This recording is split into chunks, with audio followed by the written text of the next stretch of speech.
So obviously a string of weird games. Lost a brutal one to Boston, a buzzer beater, probably the best buzzer beater that didn't count ever.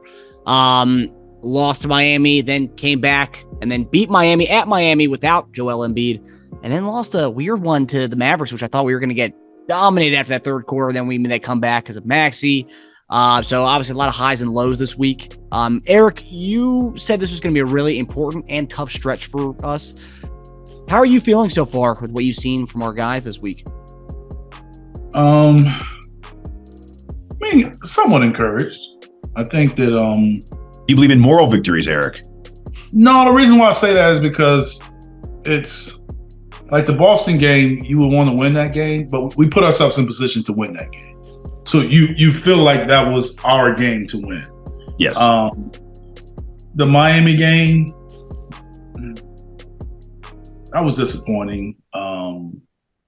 But I felt we kind of got the game there. It kind of was a swap. We should have won the home game. And at Miami and at Dallas was sort of games that I was like, it'd be tough. And that's a back-to-back in Miami and going to Texas. Like, I kind of looked at these 4 games as a 2-2, journey. I was thinking that hopefully we can get them out 2-2. That's what we did. We didn't particularly win the games the way I thought we would win them. But I thought coming out 2-2 was, to me, kind of what I was envisioning. You would like to see us finish the game off against Boston. That probably could have gave us the opportunity to be 3-1.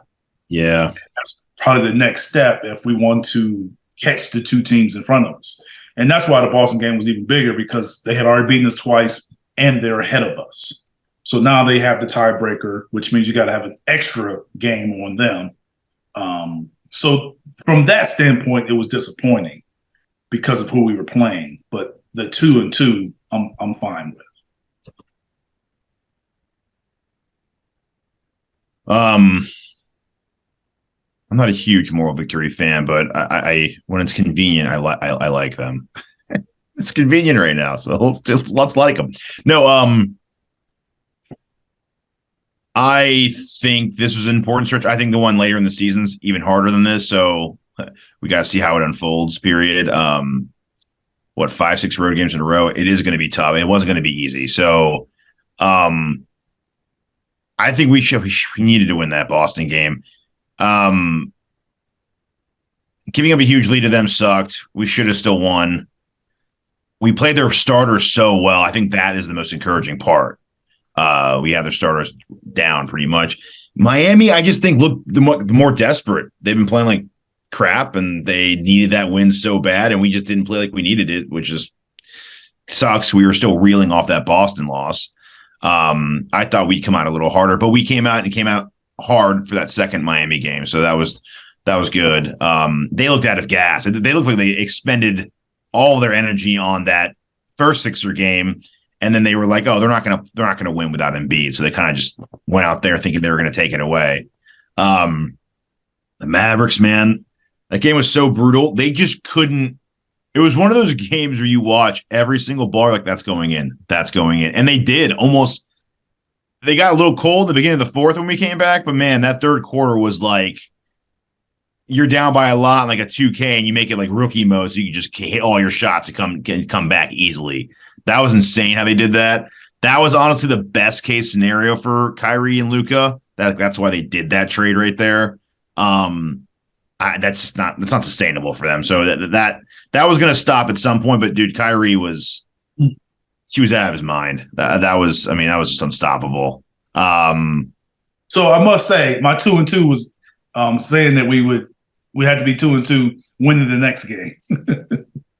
So when I was judging the record, I wasn't talking about the Boston game. Mm-hmm. I was talking about the 2 Miamis, and then the Dallas and. Oh, okay.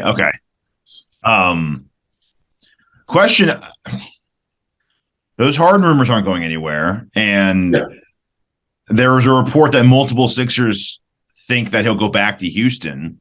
Mm-hmm. If they're acknowledging that, how much do you think the rumors like that are playing with the vibe of the team? No, I don't think that. I don't think that's an issue because I think if anything, guys aren't. They understand free agency. They understand he can do what he wants to do.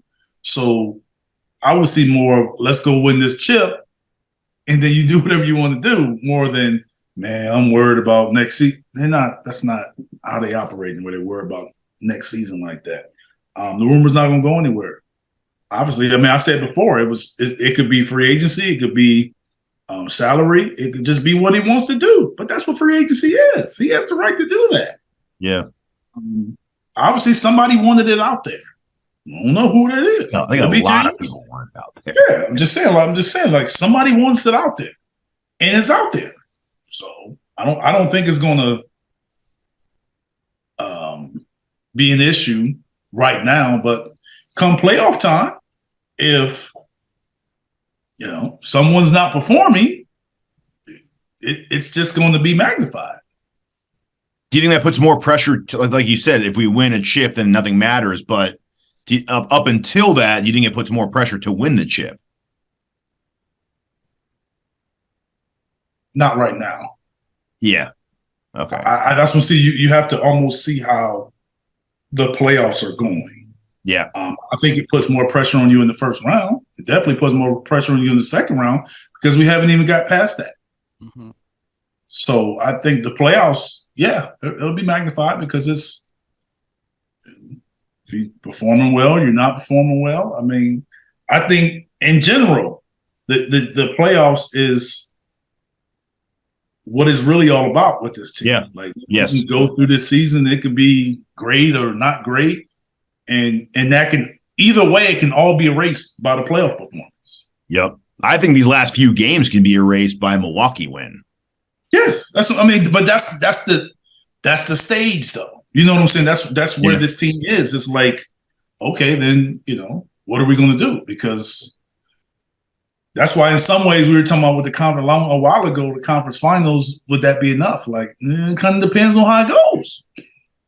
Yeah, and that's how you get bounced. Yeah, it's going to the whole thing matters.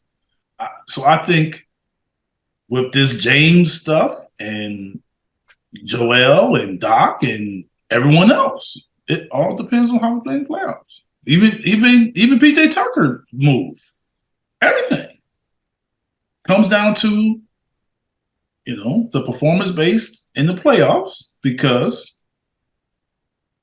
That's where this team is. That's what you're being judged on now. Yeah. I just think a lot of Sixer fans just more bringing up the fact that this is coming out now where, like, if you look at the other top two teams in the East, top three teams in the East and West, you don't really have much, like, drama or rumors coming out, but it's happening with us. It's just kind of. But they also don't have their second best player or starting point guard as a free agent. Yeah. Yeah. He's looked great, though. He's played well. I mean, he looks great. I like the McDaniels Paul Reed combination. They look great. They clamp down, man. That's got to be a thing going forward for sure. Joel's Joel. I did notice Tobias was a lot more aggressive last night. Yeah, they made it a point to put him in one-on-ones, make him be the focal offense at times. Well, I mean, you went on record and said Dallas liked them, so I mean, it's yeah, you're right. There you go, Eric. Right? You know what I'm saying? Like, you try to help him go to the work that trade you've been trying to work. Every time they look at the dog, Kate looks at Doc's like, yeah, pretty good. You've been trying to work it, so you like this guy, don't you? Do it in the game. Yeah, totally. Yeah, but maybe you're right. But yeah, I think we need him in, man. We need him in there. We need him like focused and aggressive and a part of the offense. Yeah.